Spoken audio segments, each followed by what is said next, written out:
has it gone? Okay, here it is. Geography of Chile, 1895, by Espinosa, 4th edition. First edition in the 1870s. This is a very useful book for a historian of 19th century Chile. If I want to know, for example, that in the department of Combarbala, there were 8,458 people, and that the largest, or at least most valuable, rural property in that department was called Ramadilla, that it was worth 60,000 pesos, and that it was owned by the heirs of Carmen Suarez de Villarroel. This is the book to look this up in. If I want to know that the largest property in the Comuna de San Vicente was Isla de Pencaue, this is where I go. To know the number of people in the ships in the Bay of Coelemu in south central Chile, on the day of the census of 1895, I can see that it was 220, and so on and on and on. This is one of the best street antique fair purchases I've ever made. I've used it in practically every history project I've ever done on Valparaiso, or any place else in Chile. It has wonderful maps and wonderful statistics. So,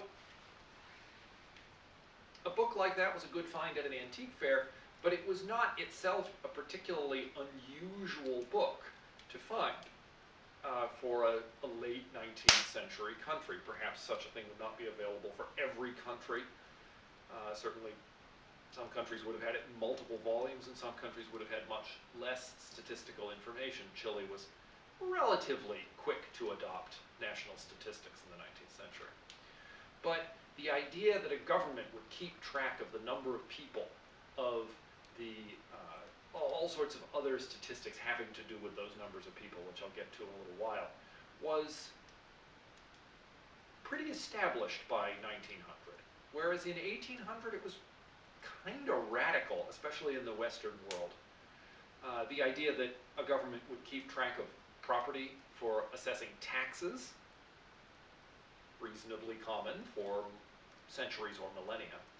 The idea that a government would keep track of the number of people obligated to pay taxes or serve in the military, common in some places.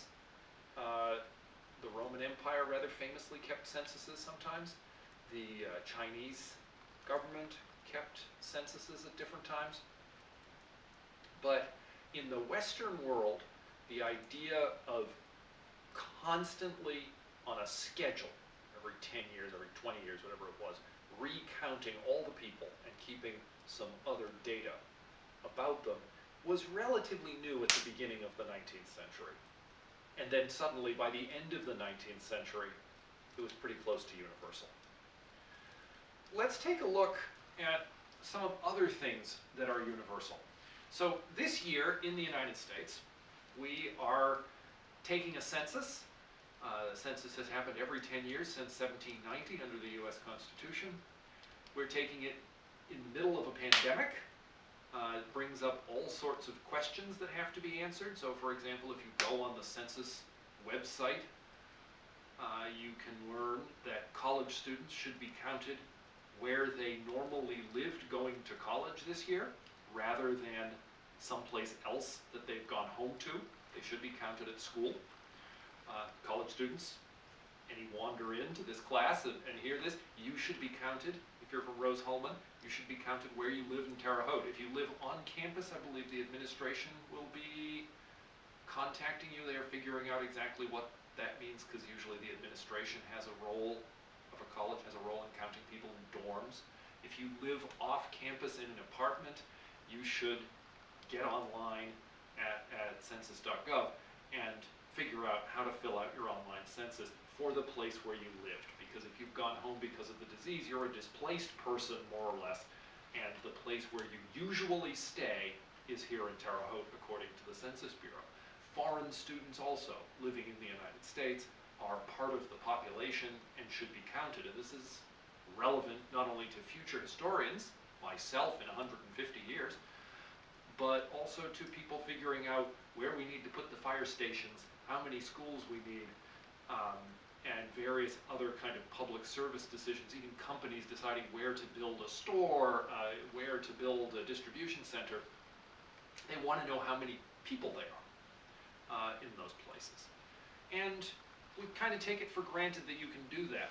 And thinking of pandemic, which of course involves health statistics, and we're being told if the disease is this deadly, then this many people out of this chunk of population may be expected to get it, might be expected to die, and since those numbers are fairly alarming, this is why I'm doing this by camera, and none of us are going out to bars or bowling alleys or other kind of elective places where people congregate. If we're going outside, we might be wearing masks, as the CDC now suggests, and we're hopefully looking for places that are pretty lonely to do our going outside in.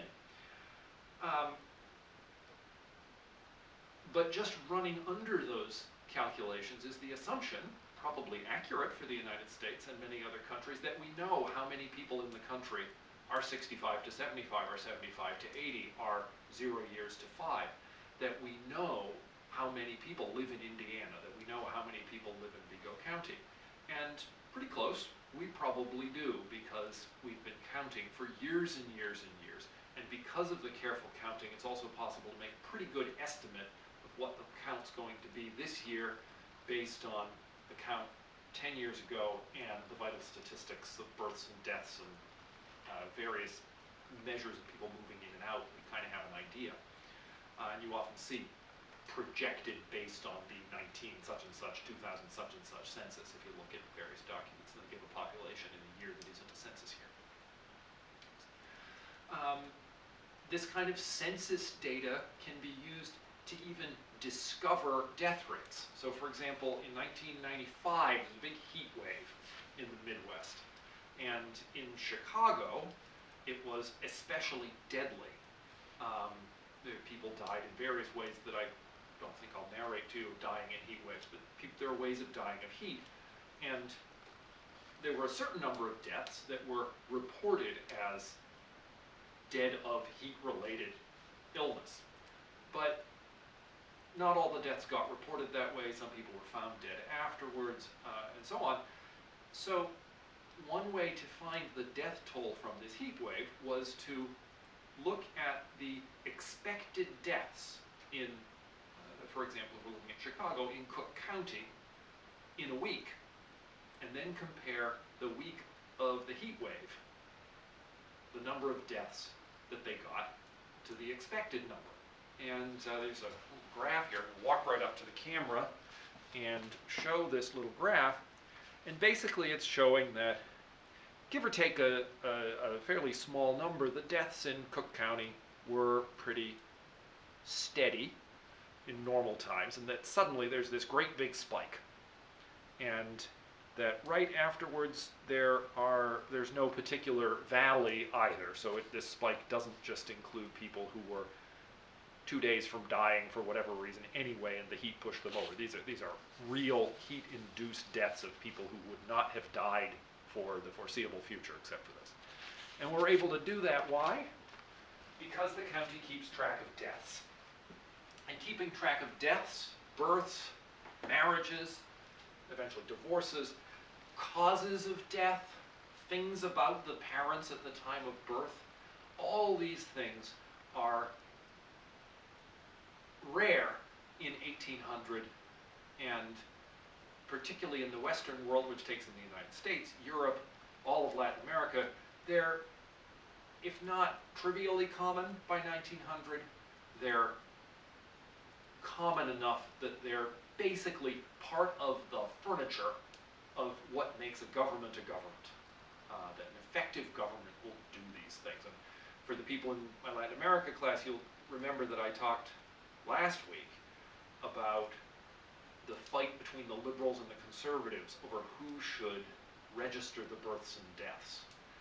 And basically in every country, regardless of what other religious settlement was worked out, the state started keeping track of births and deaths sometime in the 19th century, possibly the very early 20th. I don't know for every country, but it became a typical thing. It became a function of the state, partly so that you could track health issues like this one. They probably weren't thinking of the Great Chicago Heat Wave of 1995 or the COVID-19 pandemic of 2020, but they were thinking of, how do we find out how effective it is to vaccinate people for smallpox?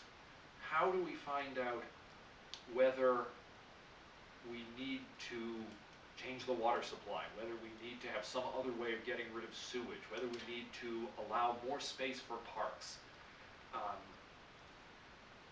One of the ways to do this was to count how people died, how many of them died, and also what they died of. And if we go back even further, there are some really dramatic cases in the mid-19th century where this makes a tremendous difference. So, if we're looking at the 1830s, 40s, and 50s in Great Britain, a particularly important person in understanding the health of people in that time in London was William Farr, who was an official of the British government whose job was to compile the statistics, what were called the returns of births and deaths for Greater London, I think actually perhaps for all of England, maybe even all of Great Britain. And he published this in a little publication, a little periodical, the weekly returns of births and deaths, and gradually as time went on, listed more and more things about the deceased people, what known disease they had died of, if that was reported, where they had lived, how old they were, what profession they had, because people understood that there were certain diseases and accidents that were more typical of one profession than another. As the debate over whether you got the disease of cholera by drinking water or through some other cause, he started to include where people got their drinking water, how high, what the elevation of their home was, and some other statistics, the temperature and weather conditions on each day, so that you could compare the death rates to the temperatures.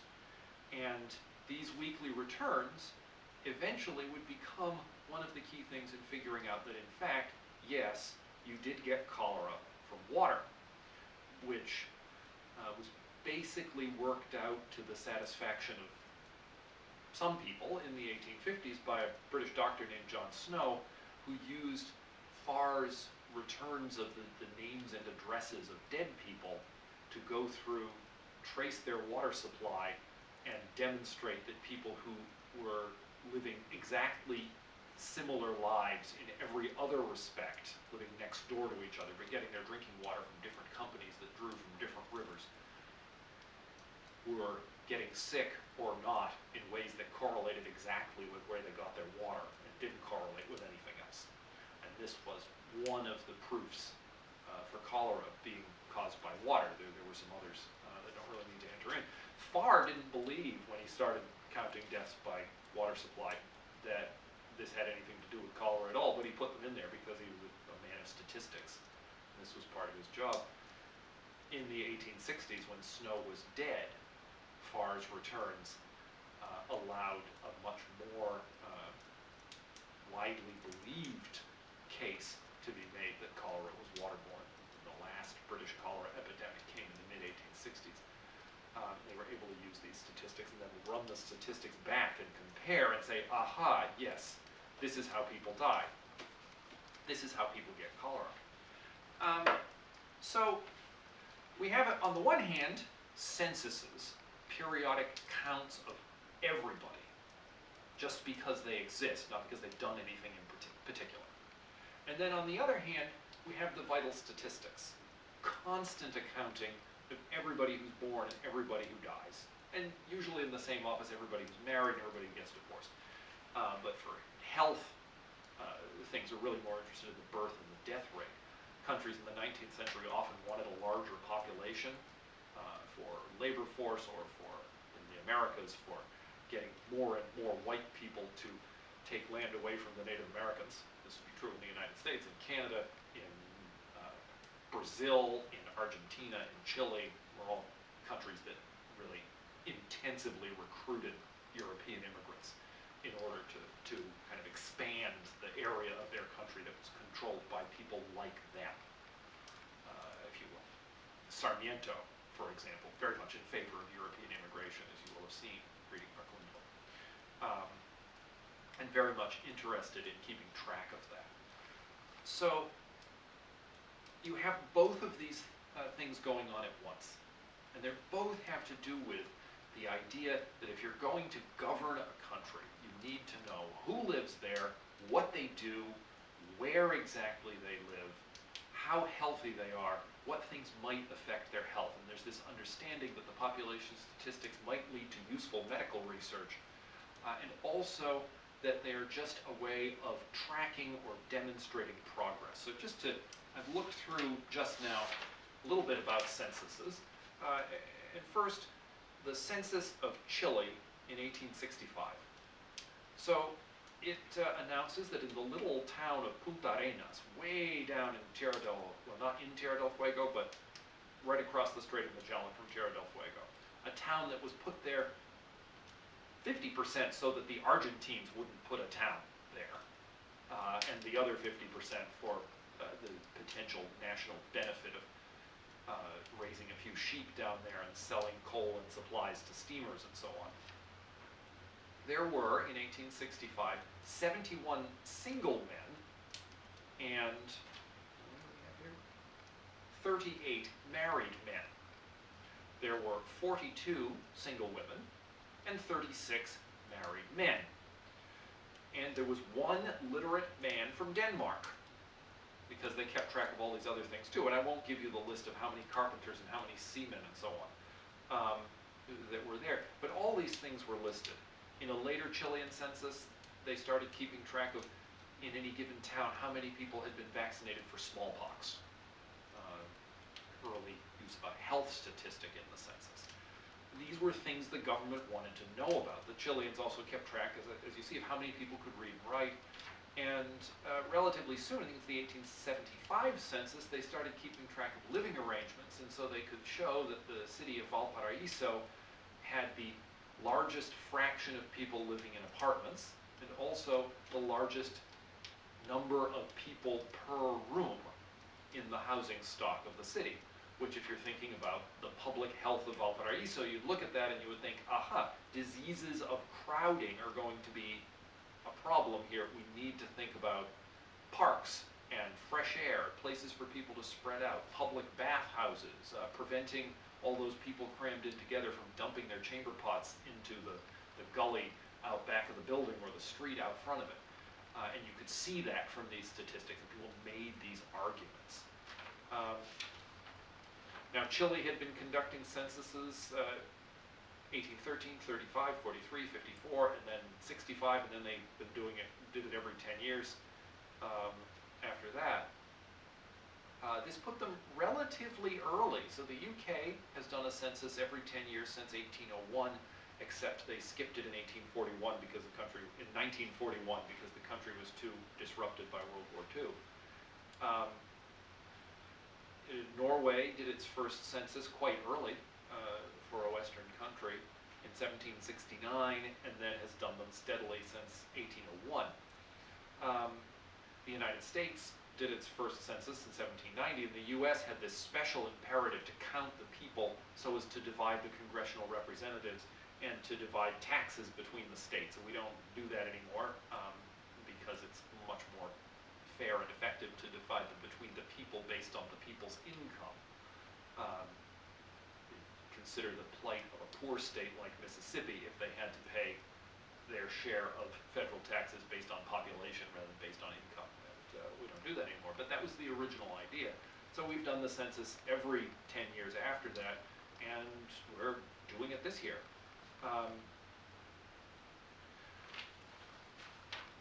By the end of the 19th century, it was reasonably common to do this. In Argentina, the first census was taken under President Sarmiento in 1860, I won't say I wrote it down, 1869.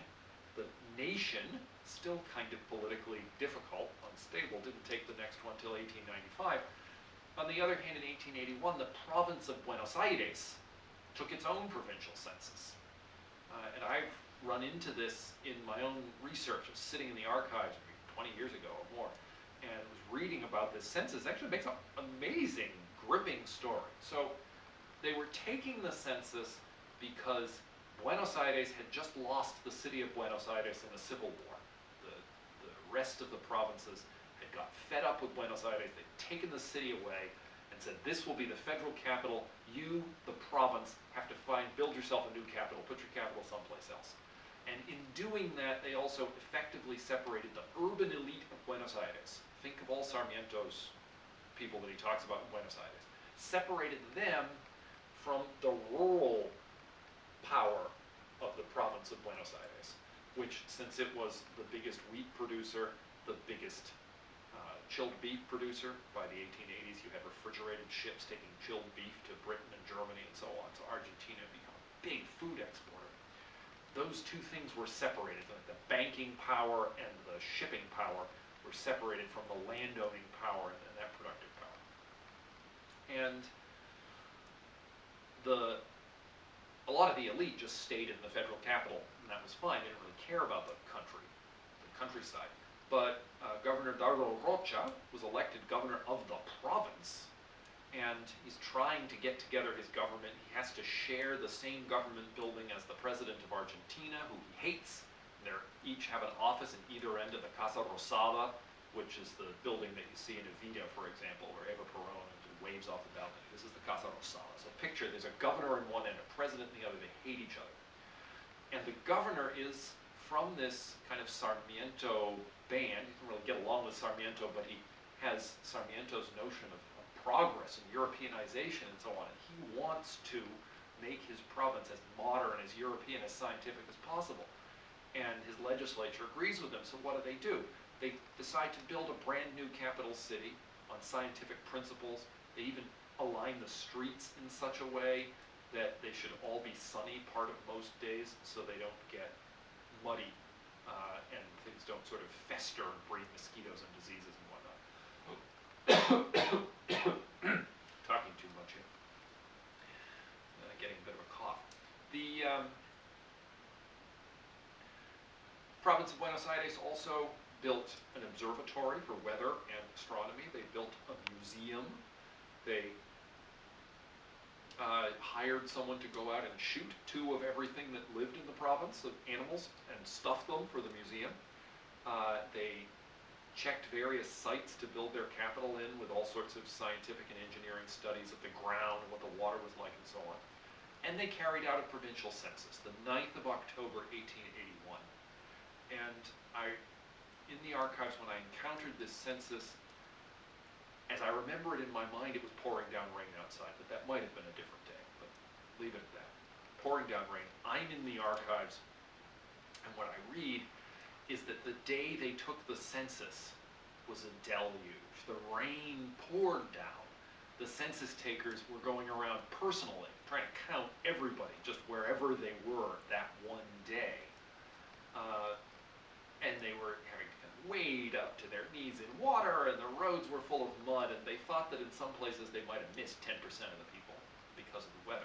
But it was that important to count this census. And the person in charge of taking the census was named Emilio Coni, who later on became one of the leading public health doctors of Buenos Aires, with all sorts of proposals for better health and safety in factories and apartment buildings and so on in the city of Buenos Aires itself. But at this point in 1881, he was working in the statistical ministry of the province. Statistics, health, public health. Public health is partly where medicine and statistics come together so that populations get treated and decisions and advice can be given based on what works in a big population. So by 1881, taking a census was something that a province that wanted to show that it was modern would go ahead and do, even if the national government wasn't. So just basically reviewing what I've said here. It's mostly been about Latin America, although some examples have come from other places. In 1800, very few Western governments kept regular track of how many people they had, although they would try to have some idea. the idea of a periodic census was quite unusual. By 1900, there were still many Western countries that didn't have periodic censuses on an exact schedule, but it wasn't unusual to have one. And the idea of aspiring to have routine population counts and routine statistical gathering of other information about the population so that you could improve public health, so that you could make economic predictions, so that you could figure out how many people are literate. What does that say for what our economy is going to look like, for the jobs people can do? How many schools do we need to build? Have the schools that we built and the amount of time that we're sending people to school raise the literacy rate in any detectable proportion? Are these things working? The idea of doing that had become part of the definition of being a modern state. And thinking about the history of Latin America, where this happened, and states did start to do this, in 1800, your typical government, or make it 1822, right after independence, your typical government had some courts, some kind of law enforcement system, although probably not uniformed police, had some kind of military, some kind of navy, and probably some sort of postal service, and not a whole lot else. And as the century wore on, you started to get statistical employees. You started to get civil engineers working for the government. You started to get larger numbers of doctors. Places that didn't have universities, countries started to found universities if they hadn't had it. They started to found even schools at universities that would teach things like engineering, not just the old law, medicine, theology, letters of the colonial universities in Mexico, Lima, and so on.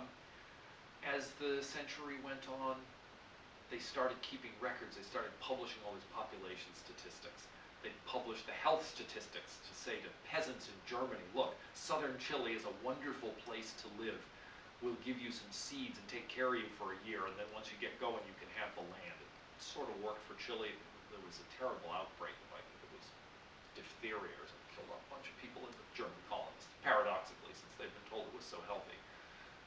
In Argentina, which is much closer to Europe than Chile is by ship, immigrants came in by leaps and bounds, partly because of the advertising and partly because of the observable fact that there were an awful lot of jobs in growing and processing meat and beef to be shipped back to Europe, but the statistics were all underlying this. And by the time we get to the end of the 19th century, a typical government in Latin America, but also in Western Europe, in Japan, in the United States, Canada, British Empire generally, and some other places, had perhaps a state telegraph system. Sometimes they were private, sometimes they were public. Had usually some form of public schools and public colleges to teach the teachers for the schools. Had fire and earthquake regulations, some kind of statistical institution to keep track of all of this. Running parallel at the same time to the statistics was the process of mapping countries using triangulation and various celestial navigation to get the maps really accurate and to get them down to quite a small scale, to get the elevations, to get topographic maps of country after country that come out at this point. It's towards the end of the 19th century, I believe, that some British surveyors work out that Mount Everest is the tallest mountain in the world in the course of it's called the Great Triangular Survey of India.